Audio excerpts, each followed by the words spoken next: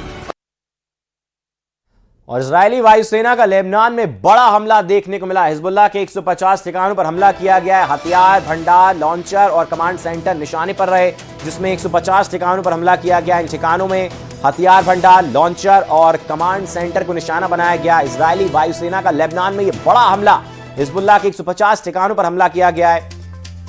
हथियार भंडार, लॉन्चर और कमांड सेंटर निशाने पर रहे।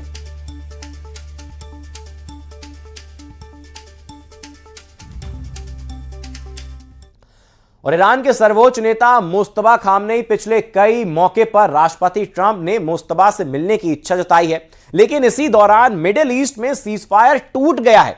अमेरिका ईरान पर हमला कर रहा है तो वहीं ईरान कुवैत और बहरीन को निशाना बना रहा है। ईरान में तो खबरें यहां तक चल रही हैं कि युद्ध का दूसरा राउंड शुरू होने से पहले मुस्तफा इज बैक, यानी मुस्तफा की वापसी हो गई। देखिए,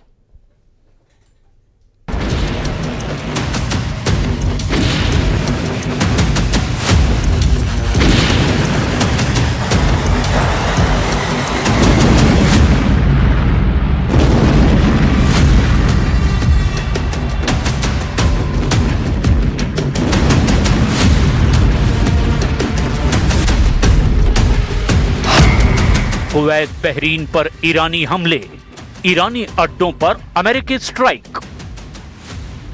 ईरान अमेरिका के तनाव और युद्ध को 100 दिन होने से पहले ही ईरान युद्ध का राउंड 2 शुरू हो चुका है। ईरान ने कुवैत और बहरीन में अमेरिकी ठिकानों पर जबरदस्त बैलिस्टिक मिसाइलों और ड्रोन से हमले कर दिए हैं। दावा किया जा रहा है कि राष्ट्रपति ट्रंप इजराइल के पीएम नेतन्याहू को ईरान की पूरी मिसाइल ताकत और सैन्य प्लानिंग और ईरान की लीडरशिप में मचे मनमुटाव की सटीक जानकारी भी मिल चुकी है, जिसके बाद से अमेरिका ने हॉर्मुज में ईरान के सबसे बड़े केशम द्वीप पर जबरदस्त हवाई हमले किए हैं। दावा किया जा रहा है कि अमेरिका के इस हमले में ईरान के रडार और एयर डिफेंस सिस्टम को जबरदस्त नुकसान पहुंचा है। उधर ईरान ने दावा किया कि उसके मिसाइल और ड्रोन हमले में कुवैत और बहरीन में अमेरिकी अड्डों को गंभीर नुकसान हुआ है। इधर एक इंटरव्यू में ट्रंप ने दावा कर दिया कि ईरान पूरी तरह से घिर चुका है और अब उसके पास मुश्किल से 21 से 22% मिसाइलें ही बची है। ट्रंप का यहां तक दावा है कि हम ईरान को 2 से 3 हफ्तों में तबाह कर सकते हैं और शायद यही वजह है कि अमेरिका ने 60 दिन के सीज फायर और वार्ता के दौरान ही ईरान के सैन्य अड्डों पर जबरदस्त बमबारी शुरू कर दी है। दावा किया जा रहा है कि अमेरिका ने ईरान के सबसे बड़े तेल स्टोरेज खर्ग द्वीप पर हमले शुरू कर दिए हैं, जिससे ईरान को भारी नुकसान हुआ है। खुफिया दावा यह भी किया गया कि ईरान की IRGC ने हॉर्मुज के संकरे समुद्री रास्तों पर बेहद खतरनाक समुद्री सुरंग भी बिछा दी है ताकि जहाजों की आवाजाही पूरी तरह से ठप हो जाए। लेकिन इस बीच ईरान के मिसाइल एक्शन से जुड़ी सबसे चौंकाने वाली सैटेलाइट तस्वीरों की वजह से हड़कंप मच गया है। जाग्रोस में ईरान एक बड़े मिसाइल हमले की तैयारी में जुट गया है। सबसे पहले देखिए ईरान ने कब, कैसे और कहां अमेरिका के अड्डों पर हमला किया। कुवैत, बहरीन पर तूफानी हमले, अमेरिका नहीं रोक पाया ईरानी मिसाइलें। अभी तक पुख्ता तौर पर नहीं पता चला कि अमेरिका ने अचानक ईरान पर हमले क्यों किए और क्यों ईरान ने एक के बाद एक बैलिस्टिक मिसाइलों से अरब देशों पर हमले शुरू कर दिए। ईरान ने ये मिसाइल हमले हॉर्मुज के मिसाइल अड्डों, पश्चिमी ईरान, उत्तर ईरान और उत्तर पश्चिम ईरान के मिसाइल अड्डों से किए हैं, ऐसे दावे किए जा रहे हैं। इस वक्त सबसे ज्यादा हैरान करने वाली खबर यह भी है कि 100 घंटे के अंदर ईरान ने कुवैत और बहरीन पर दूसरी बार बेहद तेज और तीखा मिसाइल हमला कर दिया है। दावा किया जा रहा है कि अमेरिका ने जिस तरह से ईरानी अड्डों पर हमला किया उसके पीछे की सबसे बड़ी वजह है अमेरिका अब ईरान के नए हमलों और मिसाइल लोकेशन को ट्रेस करने की कोशिश में जुटा है ताकि ईरान को 2 से 3 हफ्तों की जंग में पूरी तरह से हरा दिया जाए। अमेरिका ने कहा कि उसकी सेना ने गोरूक और केशम आइलैंड पर ईरानी रडार साइट्स पर हमला किया। अमेरिकी सेंट्रल कमांड यानी सेंटकॉम के मुताबिक पहले हॉर्मुज में ईरान के 4 अटैक ड्रोन मार गिराए गए, फिर आगे के हमले रोकने के लिए रडार साइट्स को निशाना बनाया गया। इसके जवाब में ईरान की रिवोल्यूशनरी गार्ड्स यानी कि IRGC ने कहा उसने स्ट्रीट ऑफ हॉर्मुज के पास दुश्मन के ठिकानों पर मिसाइल से हमला किया।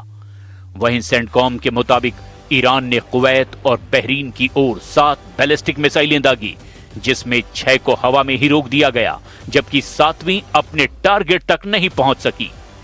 हवाई रक्षा प्रणालियों में 7 में से 6 ईरानी मिसाइलों को हवा में ही मार गिराया गया।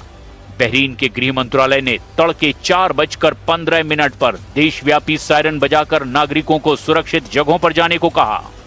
अमेरिकी वायुसेना ने स्ट्रेटेजिक जलमार्ग स्ट्रीट ऑफ हॉर्मुज के पास ईरानी तटीय निगरानी रडार ठिकानों पर बमबारी की है। इस बीच अमेरिकी राष्ट्रपति डोनाल्ड ट्रंप ने कहा अमेरिकी हमलों के बाद ईरान की मिसाइल क्षमता काफी कमजोर हो गई है और उसके पास सिर्फ 21 से 22% मिसाइलें ही बची है। हालांकि न्यूयॉर्क टाइम्स की रिपोर्ट के मुताबिक अमेरिकी खुफिया एजेंसियां मान रही है कि ईरान ने अपनी 33 में से 30 मिसाइल साइट्स फिर से चालू कर ली है और उसके पास अब भी करीब 70% मिसाइल भंडार मौजूद है। बहरीन ने कहा कि सभी मिसाइलों को सफलतापूर्वक इंटरसेप्ट कर लिया गया और इसके लिए उसने अपनी और कुवैत की सेनाओं की सतर्कता की तारीफ की। बहरीन ने ईरान से तुरंत हमले रोकने, हॉर्मुज को पूरी तरह से खोलने और समुद्री बारूदी सुरंगों की जानकारी देने और फंसे हुए 20,000 से ज्यादा नाविकों को सुरक्षित निकालने की मांग की है। ईरान के इस्लामिक रिवोल्यूशनरी गार्ड कॉर्प्स यानी IRGC ने दावा किया कि उसने हॉर्मुज स्ट्रेट से निकलने की कोशिश कर रहे 4 तेल टैंकरों में से एक को रोक दिया है। IRGC के मुताबिक चेतावनी मिलने के बाद बाकी 3 टैंकर भी पीछे हट गए हैं। 159 ships in 4 days. Even Ken is impressed by that. 4 days, 159 ships at the bottom of the sea. Not that we like that, but that's the way it is. And the blockade is unbelievable. There's never been a blockade like that. The Navy is, we have the greatest military anywhere in the world. There's never been a military like it. अमेरिकी central command यानी CENTCOM और रक्षा सूत्रों से मिली ताजा जानकारी के मुताबिक Hormuz और खर्ग द्वीप के आसपास अमेरिकी वायुसेना और नौसेना ने ईरान के सैन्य ठिकानों और नाकेबंदी तोड़ने वाले जहाजों को निशाना बनाया है। हालिया घंटों में हुए हमलों के कुछ सटीक लोकेशन के बारे में बताया गया।